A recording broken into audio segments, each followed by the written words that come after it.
101 Part-Time Jobs is the name of the game. If you're listening to this, you probably know how difficult it is to get a job to cover the bills. Indeed Flex is a simple app that covers that with temporary and flexible work available when you need it. I spent my whole 20s going job to job, feeling guilty when I left a role to go traveling or playing music. I did retail, delivery driving, bar work. And it took me years to realize that feeling of guilt wasn't necessary. Looking back, it was because my only options were working at places that made you feel like you should work there forever. Indeed Flex is designed for people looking for temporary and flexible work that fits around their schedule. You just download the app, have a quick interview, and you're ready to go. There are thousands of shifts on the app, so you can pick and choose the ones you want. No messing around, no lengthy CVs and cover letters. Just start earning. With the holidays fast approaching, if you're looking for more funds, head to Indeed Flex to find your next temporary role. This episode is brought to you by Progressive Insurance. Fiscally responsible, financial geniuses, monetary magicians. These are things people say about drivers who switch their car insurance to Progressive and save hundreds. Visit progressive.com to see if you could save. Progressive Casualty Insurance Company and Affiliates. Potential savings will vary, not available in all states or situations. 101.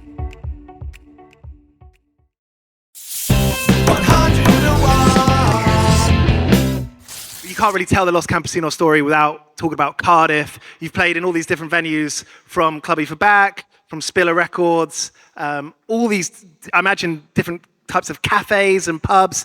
And then most recently, just on the weekend gone, you played at Cardiff Music City, put on by the king of Welsh music broadcasting, Hugh Stevens, at E-Pla. Is that right? Yeah, the Students' Union, as I call it. And when you posted about it on Instagram, the last slide was maybe one of your first shows? First ever. At that student union?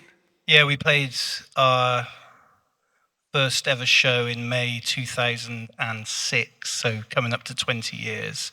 At the Student Union, at a student club night, I was, when we were at the gig on the weekend, I was chatting to the guy who was repping the show, and he was a student as well. And I was like, do they still have club nights in here? He's like, yeah, we have one every week. I'm like, yeah, how many a week? He's like, one a week. I'm like, we used to have six a week. And we played our first on a Monday night at the Indian alternative club night called Fun Factory. Great. And Pendulum were playing in the main room, the drum and bass act, and we were playing on the floor in the room next door. And where the sound desk once was in that room, there is now a VK vending machine, which I think sums up the state of the music industry quite well. Yeah, back then there were a lot of indie club nights, right? People would go to them. Yeah. People would actually buy tickets to go to them. Yeah, and then at like 1 a.m, you'd be having a great time, and the music would stop, and a band that you didn't want to see would come on and play. What a dream. And that was the role that we were performing. So when you started the band and you were really getting into the throes of it, and you got into touring quite quickly. I mean, 3 years in to being a band in 2009, you played at Soon Festival. Yeah. And so you were doing bits, as they say. You were doing like bits and getting into, I guess, can you call it like the industry? You know, you're touring. Well, we have had a very unusual beginning in that we signed a record deal after we'd played 5 gigs. So we played that first gig in May 2006. By September 2006, we'd had literally every label in the UK want to try to sign us. I can say that without sounding big-headed because A, it's a statement of fact, and B, it's very much not the reality anymore, and I can acknowledge that. So we had the summer where we finished our second year of uni, and I was working a part-time job. And a shite part-time job. Yeah, a shite part-time job, and during my daily work, getting phone calls from my bandmate Tom, like, this label's just been in touch, they want to meet us. And that was surreal and incredible. And I think, sadly, it's an element of the music industry that doesn't really exist anymore. Did that set your expectations as like, oh, this happens to everyone? it happened to a lot of people back then. Because if it happens to you, you're probably going to think, oh, this is just the way it works. Yeah, I think we signed a record deal right at the very end of that sort of indie label boom, literally like 6 months before the bottom fell out of it. And we probably, our then record label and publishing company probably very quickly thinking, fuck, why have we paid this much money and now we have none? So, but it happened to lots of bands. That was the story back then. It seemed like, we had a very exciting music press. There were multiple magazines. The blog boom was happening. There was a lot more support for independent music at, national radio level and things like that. So I think every week there would be a new buzz band breaking and signing for money. And one of those weeks it was us. So what does that happen when that bottom did fall out? What did that mean for you personally? Was it like, okay, I'm going to get a side job again? Yeah, I mean, thankfully, the advances that we signed for in those early days were enough to keep us going for a couple of years. But then the reality hits, and it's like... The money only goes so far. Absolutely. Say, arbitrary number, 20 grand. It's a lot of money, but it's not going to be there in 2 years' time. Absolutely. And we were very fortunate at the time that we were getting... that we did like a couple of advert deals. So we did a big... Sell out. Yeah, well, we did a big deal with Budweiser for like a six-figure sum. Yeah. And that's... Wow. And then you're getting royalties off the back of that at the time. So that kept us going. But inevitably it gets to the point where sort of you're having that conversation with management and saying, yeah, there's no money now. Like you've got next month and then there's no money and you're going to have to get proper jobs. And if you want to keep the band going as well, then let us know and we'll see what we can do. I would definitely sell my music to a Budweiser advert. I know, I would tomorrow again. Well, yeah, Budweiser, fine. Though that has changed though, hasn't it? I'm a big fan of skateboarding, and if you were skating for a brand 15 years ago, like a high street retailer brand, people would shout Judas at you. But now it's like, oh, you can actually afford to do the thing that you want to do and you're good at, then do it. Yeah, I think that there's a lot less of a taboo around it now, rightfully so. I think that it's important for bands to have morals that they work within. That this year recently we turned down a $45,000 deal with Airbnb because we weren't comfortable with working them due to their involvement in like the occupation in Palestine and just their general negative impact they've had on the housing crisis. So, I think it's important for bands to have a set of values that they work by, but there's nothing like intrinsically wrong in taking money when it's offered to you. It's really inspiring to hear, because I think that we're in that generation that grew up with Guns N' Roses and Metallica, but also Blink-182 and The Offspring. And I don't know if I'm alone in thinking this, but there weren't necessarily, there were some kind of set morals in the sort of in the more punk rock side of things. But it didn't kind of come that personally. And specifically, I don't remember listening to many bands talking about bringing in queer people or non-binary people or thinking about like low-income ticket prices, which is something that Los Campesinos has done. And your job now is you're the manager of the band, right? Yeah. So these are decisions that you're making. It's inspiring to hear that you're putting your personality, like you're speaking with your chest with those decisions. Yeah, thank you. They're things that are very easy to do, and I think a lot of conversations around the music industry are often about trying to fix the old way, and like this is the way that it's been for the past 20, 30 years or whatever, and it's changing, but we need to make sure it can continue as it is. And I think that's where I very much think opposite. I think that the way that the music industry has been is dying for a reason, and I think it's now important to find new ways to do things. And I'm very aware that we're approaching this as a band we're very privileged to have had a career and a back catalogue behind us, and to have become a band at a time when there was money and there were opportunities that there aren't now. But I see a lot of bands of a sort of similar age and era to us complaining, but still doing things exactly as they have done it for 10, 15 years. The amount of bands that, are understandably saying that they're making no money, but they still have a manager that they're paying 20% to. Yeah. And There are some basic decisions there, right? Yeah, and I think that it's very different when you're a band nobody starts a band thinking, oh, I can't wait to be doing accounts, and I can't wait to be coming up with a marketing plan, and I can't wait to be budgeting things. And when you're starting a band, I think the only thing you should be thinking about is having fun, writing songs, and having a laugh with your mates. That's all that matters, I think. But I think as your career develops, and hopefully it does, then you can start thinking a bit more critically about things and thinking how you can improve things. And yeah, as you say, one of the areas in which we are trying to actively do things differently is in our approach to playing live. Yeah. You mention low-income tickets, so 5% of the capacity of every gig that we play, we make tickets available for £5, so that people who have less disposable income and who might not otherwise be able to afford to see a gig can hopefully afford that £5 to attend.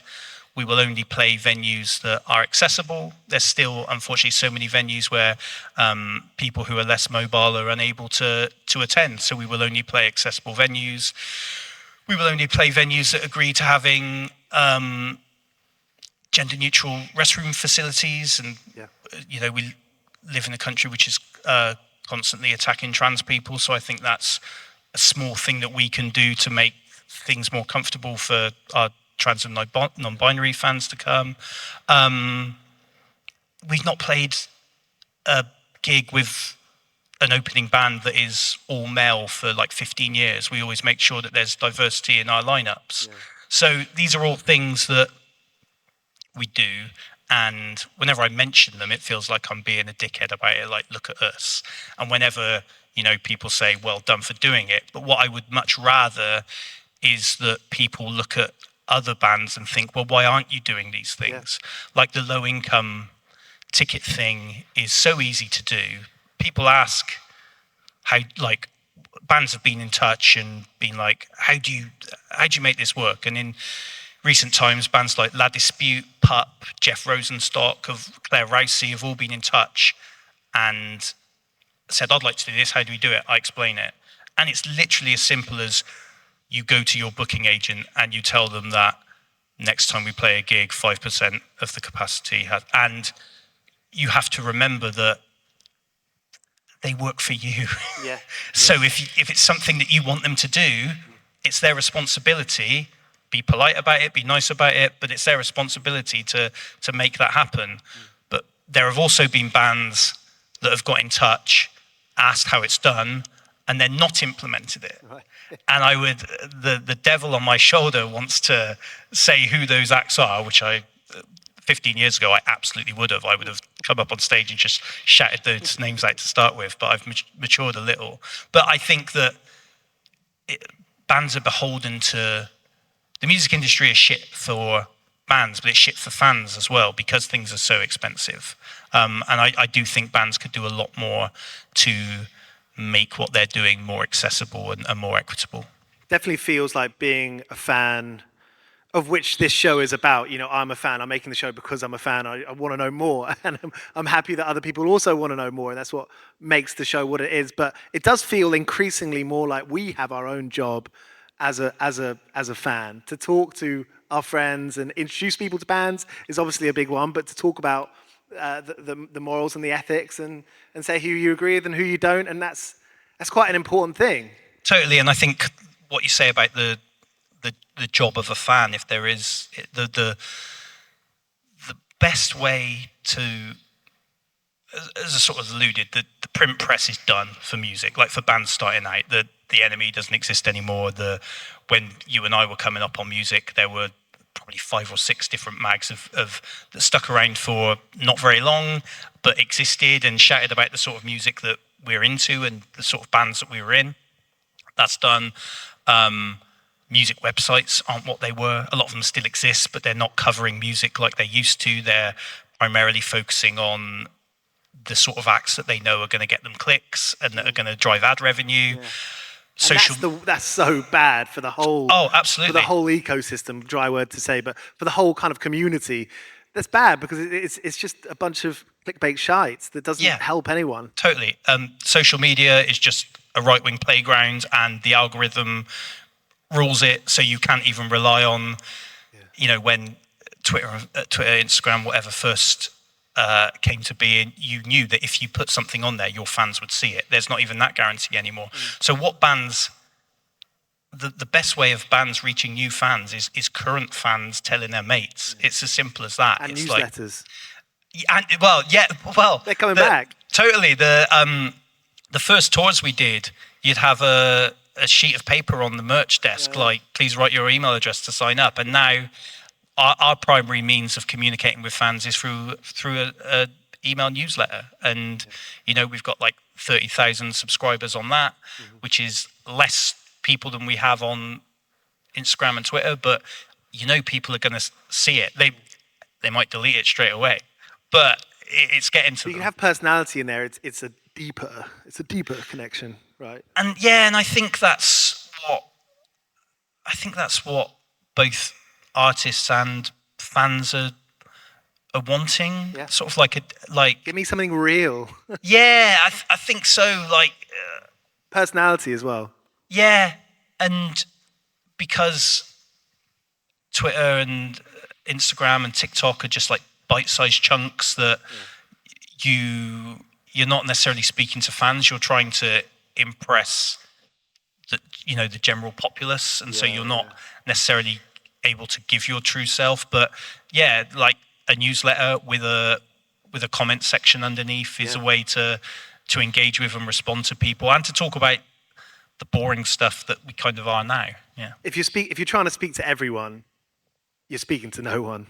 There's an element of truth in that, isn't there? Yeah, and I think that's why, from some of the earlier discussions and stuff like that, I think the thing that I feel about trying to build a fan base is making those connections, like having a genuine connection with your fan base where you sincerely appreciate them, they know that, and they enjoy the how they can contribute to sort of the thing that you have, and that's something that we're very lucky that we do have. For artists and bands who want to just back and track a little bit, but just like having venues that are accessible, having gender-neutral toilets, having low-income ticket options, when you're an artist and you're just starting out, you're basically going around to people being like, please put me on. Can I play that opening slot? You're not really in the position to be calling any shots.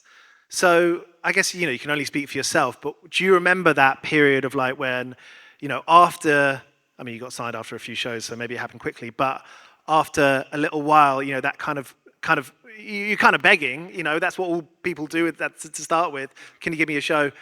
Was there like a tension or like almost like an awkward stage where you were like, you were the person asking for favors or for the opening slot, but then actually kind of turning that on its head and actually being like, no, we're in control here. We're the band.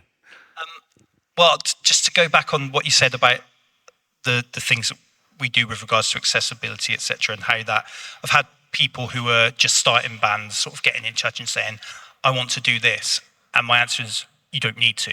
It's not up to you to do. Yeah. Like, it's up to bands that have a platform like us, but hopefully like bands much more popular and more successful than us, to do, so that it becomes the norm. Like, it shouldn't be something that if you're being paid, 30 quid for a gig, you shouldn't have to be thinking about that. And if you're a promoter that is taking a chance on putting on your first shows, it's not necessarily something you should be thinking about.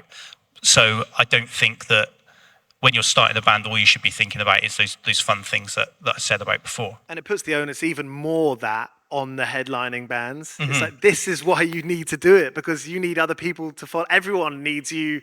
Everyone needs all the other bands to follow suit. And people need a leader or leaders, people to look towards. And you mentioned the sort of flip between opening for bands and bands opening for you. And I think one of the few things in our career that we've never done that I would like to is to open for a massive band. We did a tour with the Cribs once, opening for the Cribs, Awesome. which was great. What And a it band. was when Johnny Marr was in the band, so that was Amazing. particularly exciting. But then on the flip side, we have had bands open for us that have gone on to be 1,000 times more successful than us. So we've had Vampire Weekend open for us. Really? Yes. We have had First Aid Kit open for us. We have had Two Door Cinema Club open for us. Quality. Lightspeed Champion, now Blood Orange, Yeah. open for us. They're And most remarkably of all, Imagine Dragons opened for us. They opened for us in Las Vegas. Brilliant. And it was one of those classic, you'll know this from having been in a touring band, like as the headliner, ticket sales are really bad. But good news for you is there's a local band who are releasing their EP and want to use your gig as their EP release party. And then they bring along 40 friends and they use your drum kit. And then they play their set and the 40 friends leave. Yeah. And you're still playing to the 30 people that you sold tickets to, but at least you've got the ticket money from their 40 mates that came. It's a tale as old as time. I mean, that's another reason to start a band, isn't it? Because you just wind up in funny situations that there's a lot of Schadenfreude sadness in there, but a lot of it's just sort of like just ridiculous scenarios. Yeah, it's countless times where you will just like pinch yourself and stop and the moments where something that should be absolutely surreal feels very normal until like 2 minutes later when you're like, that's insane. How did that happen? And speaking of which, 101 part-time jobs, it's the name of the game. You know, what are some of the worst, kind of most memorable, shifty, quite just like gnarly jobs that you've done whilst playing music or before, before Los Campesinos? Sorry, I'm struggling. The worst jobs I've done have been my favorite jobs. I was a recycling collector, so like the bin man, but recycling. I did that for a couple of summers. That was in the heat. In the heat, smells even worse. Bet you were good at that. Well, I think that everybody in a band should either have to have done a physical or a customer-facing job. And you can always tell when you meet people in bands who have never done a proper day's work because they never do load in and load out. Yeah. And they are rude to staff. Yeah. And I think if you do a physical job and a customer-facing job, either or, then you will be a much better person to be around, generally, not just if you're in a band. But the recycling was great. I was a gardener in a cemetery for a number of years. Okay. I could pick my own hours with that, so that was fantastic. Just going around, trimming grass and pulling ivy from tombstones and stuff like that. Are you into the clairvoyant stuff? No, I'm not, but I felt very comfortable amongst the ghouls. Yeah, that was fine for me. Fell down a couple of particularly old graves that had given way. And then the actual worst ones are working in student information at Bath Spa University. During coronavirus, I had to get a proper job. Yeah. And so I did that, and it was horrible because similar amount of bureaucracy as the music industry. You wanted to help people and you just couldn't because you had to jump through 50 hoops before you could allow somebody to submit an essay late. So that was hard work. And I worked for a record label, which I found very difficult because you see how the music industry works and you don't necessarily want it to work like that. Yes. How do you reconcile that? That feeling of like, this is the thing I love.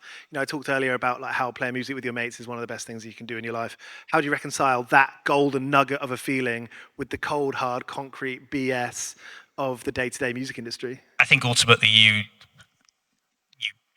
leave the label and start your own record label and manage yourself. I think and that's one of my things with because these panels are discussing the industry and getting into the industry and I think that there are lots of roles within the music industry which are really useful to a band, but I often think, I understand totally why it is, but I think bands are often too quick to give responsibility to third parties who will never represent you as well as you would represent yourself. And I appreciate, again, going back to the thing, all you want to be doing is writing, gigging, spending time with your bandmates.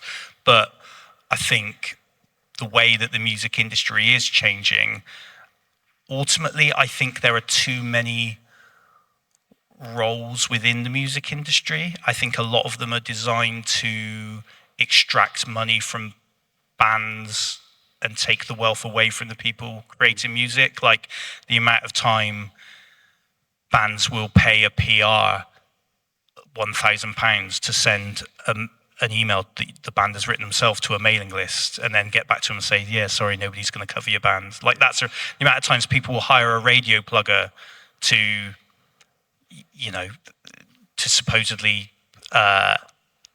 sing your praises at the playlist meeting, but they're also singing the praise of 4 or 5 other bands at that same playlist meeting. And like, it's no shade on any of these particular PRs, you know, we should say. No, right? no. It's just kind of the way it is. I mean, they're in that tricky position totally. as well. And it's the way that the industry has changed, in that there was a point when that was, you know, when we had a really fertile music press and blogging community, it was more relevant. But these days, that just doesn't exist. We've got a few minutes left. If anyone's got any questions, then put your hand up in a little bit. I mean, I've just got one more for you, Gareth, which is that maybe less of a question and more of just something for us all to think about, is that there's no shame in artists working part-time jobs, is there? No, I think it makes for better art. Better art comes from struggle. You should never seek it out. But, you know, there's a reason that most of the best art is made by like working class artists who have had to work for it, who haven't had it all given to them on a plate. So I think currently we're not seeing many working class artists, and you can't imagine that changing anytime soon. I mean, that's an important thing to say, isn't it? Yeah, my biggest fear within that general topic is the death of the band. Like, we are seeing less and less bands because people are becoming a lot more learned in producing their own music, which is great, but it means they don't need bandmates. They can do it all at home on their own, which is sad. And also because it's very expensive to be a band, and it's a lot less expensive to be a solo act. And that's why we see pretty much, you know, probably 80% of festival headliners are solo artists. Maybe they've got a band playing with them, but they're not a band member, they're on a day rate, they don't have that camaraderie. And I think that's a trend that we unfortunately are gonna continue to see. Putting that in layman's terms, you get paid £100. There's 4 of you in the band.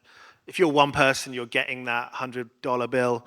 If there's 4 of you, you're taking home 25. Yeah, there's a big difference. Yeah, and also if you're like if you're the band member, like the artist, then and you've got a band behind you, like a session band, those band members will be guaranteed a wage, as they quite rightly should be. Yeah. But you as the artist, maybe there's nothing left for you at the end of it. So yeah, that's a real mess, I think.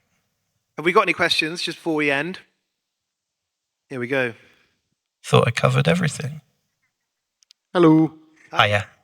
This question comes courtesy from my girlfriend, whose favorite band is Los Campesinos. Oh, fantastic! And she's very ill, so I'm doing her a solid. She wants to know what your chief inspiration is behind your writing, and whether Cardiff and Wales plays a part in your writing at all. My primary inspirations for writing? Yeah, sort of like lyrical inspirations and stuff. Historically, my favorite artist of all time is the Beautiful South. And I'm always happy to talk about how much I love the Beautiful South, and probably how much some of your parents or grandparents love the Beautiful South. But Paul Heaton has always been an inspiration to me musically, but also sort of politically, and in the way that he is. He's a great example of, he's somebody who's playing arenas and stadiums, and he caps his ticket prices at 30 quid. Like, that's something that I don't know of anybody else of his size that's doing it, and more should be made of how good that is. And my other main inspirations, for those that I don't have any musical ability. I just write words and sing. So I don't have any guitar heroes or anything like that. I've always been a big fan of Yoni Wolf of the band Y. I think he's an excellent lyricist. But I think, and this sort of goes back to something that a couple of panels ago when people were talking about how you market yourself as a band, and it went on to saying how, like, do you need to change who you are as a musician should you go in different directions and stuff like that. I'm kind of at the point now where, for better for worse, I just want to write the best song that I can write. So I try not to find it. If I like listen to an amazing song and hear a lyric that I love, I need to remove myself from that lest I try to emulate it or rip it off. So I kind of just, every time we write a song and every time we do a record, I just want to write the song that is like, that's the Los Campesinos song. That is the song. They can stop now. And that feels very egotistical. But I think when you've been doing it for quite a long time, as we have, I think the way I balance that out is that I love and enjoy music more than I ever have. I love finding new music. I love listening to new bands. There was a period of time where I really kind of stopped, but in the last 5 or so years, it's just been a real passion again. And yeah, that coupled with my insistence on being one track, just be me, keeps me creative, I think. Can I ask you what your favourite lyric is? And we've gone over time here, so just quickly, if you wouldn't mind, what's one of the favourite lyrics that you've written? Well, obviously on your latest album, All Hell. Of mine, I was going to say, I immediately had an answer to my favourite lyric, which I didn't think I would, but not LC lyric, but general lyric. I love the band Blue Nile, are an incredible band. If you're not familiar with the Blue Nile, then listen to Hats and listen to Walk Across the Rooftop. And there's a lyric in Tinseltown in the Rain that simply goes, "Do I love you? Yes, I love you." And I think that's a beautiful lyric, and you can't really get much better than that. Favorite LC lyric? Nah, I can't do that. Nah. Because they're all incredible. But I can think of nothing worse than speaking one of my sung lyrics right now. Yeah. But I'm sure there is one that you like, that you're like, I'm proud. In that moment, that was good. I was having a good day. An important lyric in my genesis as a lyricist is, and I can say this because it's stupid, is from our song Gloomy. There is a lyric, you kind of need to have a knowledge of football and be over 35 years old to understand this.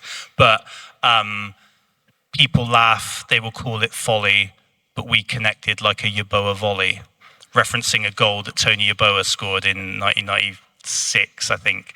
But the reason I like it is because that felt like a time when I was just like, fuck it.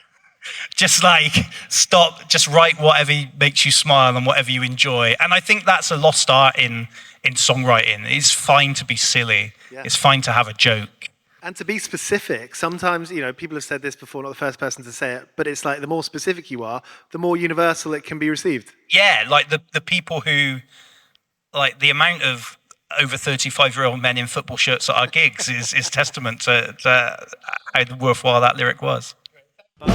Cheers for watching. This is 101 Part-Time Jobs. You can find us on Apple, Spotify, and all podcast apps. We've done interviews with Aurora, Kneecap, Idols, Lauren Maybury of Churches, and loads more.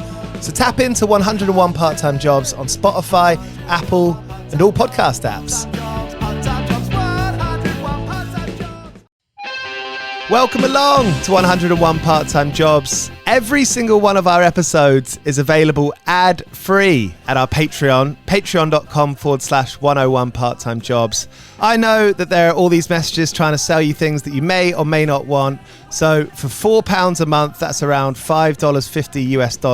You can get over 450 of our episodes and every single one in the future, featuring all the brilliant guests that we have week in, week out, completely ad-free. You can head to patreon.com/101 Part-Time Jobs, get all your episodes bother free, and you support us directly. Cheers.